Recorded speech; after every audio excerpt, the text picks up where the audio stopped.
আসসালামু আলাইকুম। প্রাথমিক বৃত্তি পরীক্ষা 2025। তো আগামীকাল যাদের হচ্ছে বিজ্ঞান বিষয় পরীক্ষা অনুষ্ঠিত হবে। যেহেতু বিজ্ঞান এবং বাংলাদেশ ও বিশ্ব পরিচয় দুইটা বিষয় একই সাথে পরীক্ষা অনুষ্ঠিত হবে, মানে একই দিনে। তো এটার জন্য হচ্ছে 1 ঘন্টা 10 মিনিট সময় পাবা এবং বিজ্ঞানের জন্য, এবং বাংলাদেশ ও বিশ্ব পরিচয়ের জন্য হচ্ছে 1 ঘন্টা 10 মিনিট, ঠিক আছে, বা 15 মিনিট এরকম সময় পাবা।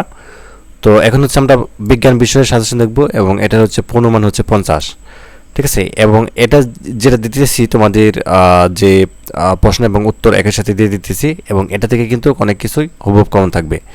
একটি কথা, আমাদের কাছ থেকে যারা হচ্ছে অভিভাবক ভিডিওটি দেখতেছেন, প্রাথমিক বৃত্তি পরীক্ষা 2025-এর জন্য আমরা সাজেশন দিতেছি, মূল্য মাত্র 100 টাকা। তো বিকাশ বা নগদ রয়েছে নাম্বারটার মধ্যে, আর হোয়াটসঅ্যাপ বা ইমো আছে। হোয়াটসঅ্যাপ বা ইমো থেকে আপনি হচ্ছে সহজেই পিডিএফ ফাইলটা নিতে পারবেন, ঠিক আছে, সাজেশনটা। আচ্ছা, তো এখানে প্রথমে যেটি বুঝতে হবে, আসলে বুঝে শুনে যদি পড়াশোনা করা হয় তাহলে কিন্তু দেখা যাচ্ছে যে পরীক্ষাটা খুব ইজি হয়ে যায়। এবং বাচ্চারা যেহেতু অনেকেই বোঝে না, বিশেষ করে অভিভাবক যারা দেখতেছেন ভিডিওটি, যে আসলে বিজ্ঞান বিষয় তাকে কীভাবে লিখতে হবে, কী পরিমাণ লিখতে হবে এবং কীভাবে আনসার করতে হবে, ঠিক আছে। বিজ্ঞানটা একটু তুলনামূলকভাবে একটু কঠিন, তো সে অনুযায়ী কিন্তু একটু বুদ্ধি খাটিয়ে লিখতে হবে। আচ্ছা, প্রথমে থাকবে হচ্ছে 1 নঙ্গে থাকবে হচ্ছে সঠিক উত্তরটি উত্তরপত্রে লেখো বা বহু নির্বাচন থাকবে, এটার জন্য 5 নাম্বার 5টি থাকবে।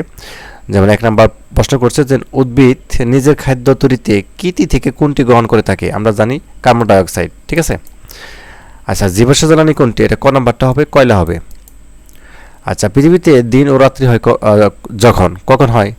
পৃথিবী নিজ অক্ষরে উপরে ঘুরে। পৃথিবী কিন্তু ঘুরে, ঠিক আছে, তার একটা অক্ষর আছে, মানে এই সীমার মধ্যেই হচ্ছে সে ঘুরবে, এটাই আর কি। আচ্ছা, তোমার জ্বর হয়েছে, এখন জ্বর মাপার জন্য তুমি নিচে কোন প্রযুক্তি ব্যবহার করবে? এটা হচ্ছে থার্মোমিটার, সবাই জানে। আচ্ছা, তারপর 5 নাম্বারটা দেখো, তোমার বিদ্যালয়ে গত 25 বছরের তাপমাত্রা, আর্দ্রতা, বৃষ্টিপাতের রেকর্ড আছে। তো এর বহু বছরের আবহাওয়া সামগ্রিক অবস্থাকে তুমি কিসের সাথে তুলনা করবে?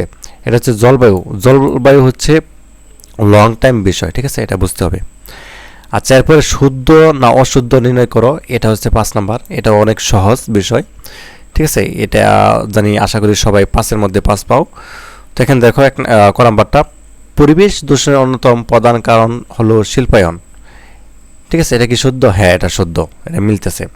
অক্সিজেন গ্যাস উষ্ণতা বৃদ্ধির জন্য দায়ী, না, এটা অশুদ্ধ হবে, এটা মিলতেছে না। ফল পাকানোর জন্য কার্বাইড ব্যবহার করা হয়, এটা শুদ্ধ, ঠিক আছে।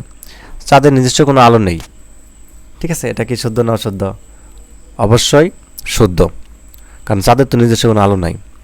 পেন ড্রাইভ একটি সামাজিক যোগাযোগ মাধ্যম, না, পেন ড্রাইভ কি সামাজিক যোগাযোগ মাধ্যম? না, ফেসবুক খুললেই হয়তো, ঠিক আছে। আচ্ছা, এরপরে 3 নঙ্গে চলে যাব। 3 নঙ্গে হচ্ছে মোটামুটি সংক্ষিপ্ত প্রশ্ন উত্তর করতে হবে। এখানে সংক্ষিপ্ত প্রশ্ন উত্তর করতে হবে তোমাকে 8টি, ঠিক আছে। 8টি প্রশ্ন দিতে পারলে তুমি হচ্ছে নাম্বার পাবে 16, প্রত্যেকটা হচ্ছে 2 করে। এখন নাম্বার হচ্ছে 2 করে, তোমাকে কতটুকু লিখলে হচ্ছে তুমি 2 পাবা, সেটাই তোমাদেরকে দেখাচ্ছি। যেমন ক নাম্বার, জনসংখ্যা বৃদ্ধির ফলে সৃষ্ট 2টি সমস্যার নাম লেখো। তাহলে খাদ্য, বস্ত্র, বাসস্থান, ঠিক আছে, ভূমি ইত্যাদি ঘাটতি দেখা দিচ্ছে, 1 নম্বর হয়ে গেল। এবং মানুষ সহজে বিভিন্ন রোগে আক্রান্ত হয়, তাহলে 2টা হয়ে গেল। 2টা সমস্যা বলছিল, আমাদের এখানে দিয়ে দিচ্ছি 1 নাম্বারটা, আর এটা হচ্ছে মানুষ সহজে বিভিন্ন রোগে আক্রান্ত হয়, 2টা, ঠিক আছে। যা প্রশ্ন করবে তাই উত্তর দিবা, কারণ এখানে নাম্বার হচ্ছে 2। আর সময়ের দিকে তো নজর রাখতে হবে। তো এরপর দেখো বৈশ্বিক উষ্ণায়ন কি? তো তুমি লিখবে বৈশ্বিক উষ্ণায়ন বলতে পৃথিবীর গড় তাপমাত্রা ধীরে ধীরে বেড়ে যাওয়াকে বোঝায়, অর্থাৎ বৈশ্বিক উষ্ণায়নের ফলে আবহাওয়ার বিভিন্ন উপাদানে পরিবর্তন করছে। এই পর্যন্ত দিলেও কিন্তু 2 নাম্বার পাবা, ঠিক আছে। তুমি যদি একটু বেশি লেখো, যেন পৃথিবীর জলবায়ু ধীরে ধীরে পরিবর্তিত হচ্ছে। এরপর দেখো গ নাম্বার, খরা সৃষ্টি হওয়ার 3টি কারণ লেখো। খরা মানে কি? মানে খরা কালার, ঠিক আছে। তো এখানে দেখো 3টা কারণ কি কি হতে পারে? অনেক লম্বা শুষ্ক আবহাওয়া, অস্বাভাবিক কম বৃষ্টিপাত, উচ্চ তাপমাত্রা, এই কারণে কিন্তু খরা হয়, ঠিক আছে। 3টা কারণ আমরা জেনে নিলাম। এরপরে জৈব প্রযুক্তি কাকে বলে? তো মানুষের কল্যাণে নতুন কিছু উৎপাদন জীবের ব্যবহারই হলো জৈব প্রযুক্তি। যেমন জৈব প্রযুক্তির মাধ্যমে বিশেষ বৈশিষ্ট্য সম্পন্ন উদ্ভিদ সৃষ্টি করা হচ্ছে, ঠিক আছে। এই প্রযুক্তি আমাদের অধিক পুষ্টি সমৃদ্ধ, পোকামাকড় প্রতিরোধী এবং অধিক ফলনশীল উদ্ভিদ উৎপাদনে সহায়তা করে। পানিবাহিত রোগ কি? পানিবাহিত রোগ হলো সে সকল রোগ যা জীবাণু যুক্ত দূষিত পানির মাধ্যমে বিস্তার লাভ করে, যেমন ডায়রিয়া, কলেরা, আমাশয়, টাইফয়েড ইত্যাদি। বিকিরণ কি?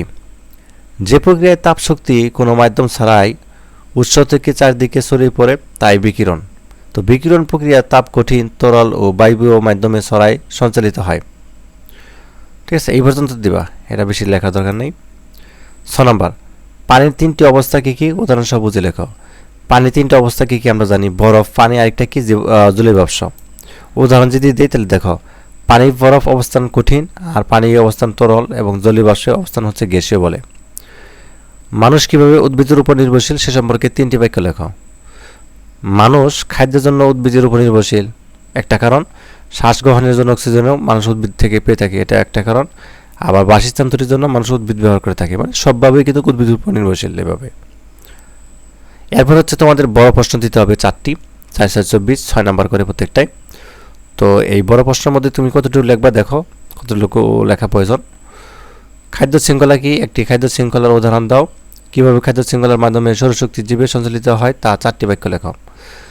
তো প্রথম হচ্ছে খাদ্য শৃঙ্খলা কি? বাসস্থান উদ্ভিদ থেকে প্রণীত শক্তি প্রবাহের ধারাবাহিক প্রক্রিয়া হলো খাদ্য শৃঙ্খলা। একটি খাদ্য শৃঙ্খলার উদাহরণ হলো কি? ঘাসফড়িং, ব্যাঙ, সাপ এবং ঈগল। খাদ্য শৃঙ্খলের মাধ্যমে যেভাবে সৌরশক্তি জীবে সঞ্চালিত হয় তা 4টি বাক্যে লেখা হলো। তো গাছ উদ্ভিদ সূর্যের আলো ব্যবহার করে নিজের খাদ্য নিজেই তৈরি করে, এবং পোকামাকড় এই উদ্ভিদকে বেঁচে থাকে, এবং ব্যাঙ পোকামাকড়কে খাদ্য হিসেবে গ্রহণ করে। একইভাবে সাপ ব্যাঙ খায় এবং ঈগল সাপ খায়। আর এইভাবে খাদ্য শৃঙ্খলার মাধ্যমে সৌরশক্তি জীবে সঞ্চালিত হয়। খ নাম্বারটা দেখো, শক্তির রূপান্তরের 4টি উদাহরণ লেখো। শক্তির সাশ্রয় জরুরি কেন? আচ্ছা, তাহলে তুমি লিখবা 4টি প্রথমে কারণ উদাহরণ দিব শক্তির রূপান্তরের। তো শক্তির রূপান্তরের 4টি উদাহরণ নিম্নরূপ। 1, যখন উদ্ভিদ খাদ্য তৈরি করে তখন সৌরশক্তি রাসায়নিক শক্তিতে রূপান্তরিত হয়। 2, সৌর প্যানেল সৌরশক্তিকে বিদ্যুৎ শক্তিতে রূপান্তরিত করে। 3, যখন আমরা টেলিভিশন চালাই তখন বিদ্যুৎ শক্তি আলোক তাপ এবং শব্দ শক্তিতে রূপান্তরিত হয়। 4, কাঠ বা কয়লা পোড়ালে রাসায়নিক শক্তি তাপ শক্তিতে রূপান্তরিত হয়। এবং আমরা প্রতিদিন নানা কাজে শক্তি ব্যবহার করি। তেল, কয়লার প্রাকৃতিক গ্যাসের মতো অনবায়নযোগ্য শক্তির উৎসবের উপরই আমরা বেশি নির্ভরশীল। এ সকল শক্তি ব্যবহারের ফলে নিঃশেষ হলে তার আর সহজে তৈরি হয় না। এছাড়া শক্তির অপচয় পরিবেশের জন্য ক্ষতিকর বা জলবায়ুর উপর প্রভাব ফেলে, তাই শক্তি সাশ্রয় অতীব জরুরি। গ, তথ্য বিনিময় কি? বাংলাদেশে ঘূর্ণিঝড় আসছে, এটি জানার পর তুমি কি করবে এ সম্পর্কে 4টি বাক্য লেখো। আচ্ছা, তথ্য বিনিময় হলো একটি প্রক্রিয়া যার মাধ্যমে কোনো তথ্য বন্ধু, পরিবার এবং অন্যান্য মানুষের সঙ্গে আদান প্রদান করা হয়। বাংলাদেশে ঘূর্ণিঝড় আসছে, এই তথ্যটি আমি জানার পর নিচের কাজগুলো করব। কি করব দেখো, পরিবার প্রতিবেশীর সাথে তথ্যটি বিনিময় করব। দূরে থাকা পরিচিত জনের মোবাইল টেলিফোনের মাধ্যমে তথ্যটি জানাবো। খুদে বার্তা মানে SMS, ইমেল, সামাজিক যোগাযোগ মাধ্যম যেমন ফেসবুক, টুইটার, ইন্টারনেটের মাধ্যমে সবাইকে জানাবো। পরিবার ও পরিচিত সবাইকে নিয়ে নিরাপদ জায়গায় ঘূর্ণিঝড় আশ্রয় কেন্দ্রে যাব।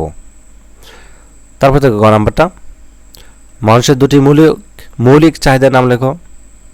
খাদ্য, বস্ত্র, বাসস্থান, তাই না? মৌলিক চাহিদার উপর অধিক জনসংখ্যা 4টি ক্ষতিকর প্রভাব লেখো। তাহলে দেখো, মানুষের 2টি মৌলিক চাহিদার নাম হলো কি? 1 নম্বর হচ্ছে খাদ্য, আর 2 হচ্ছে কি? বাসস্থান। মৌলিক চাহিদার উপর অধিক জনসংখ্যা 4টি ক্ষতিকর প্রভাব নিম্নরূপ। কীরকম? বাড়তি শস্য উৎপাদন ও পশুপালনের জন্য মানুষ বন উজাড় করছে। 2, বাড়িঘর, রাস্তাঘাট ও কলকারখানা তৈরিতেও অধিক জমি ব্যবহার করছে। 3, অধিক খাদ্য উৎপাদনের জন্য ব্যবহৃত রাসায়নিক সার ও কীটনাশক মাটি, পানি দূষিত হচ্ছে। 4, অধিক বনভূমি ধ্বংসের ফলে বাস্তুসংস্থার পরিবর্তন হচ্ছে। তো মোটামুটি এই ছিল তোমাদের হচ্ছে বিজ্ঞান বিষয়ে তোমাদের প্রশ্ন, এবং একই সাথে সমাধান দিয়ে দিলাম। ঠিক আছে, এখান থেকে অনেক কিছু কমন পড়বে, যদিও এটা নমুনা প্রশ্ন। তো ধন্যবাদ সবাইকে, আল্লাহ হাফেজ।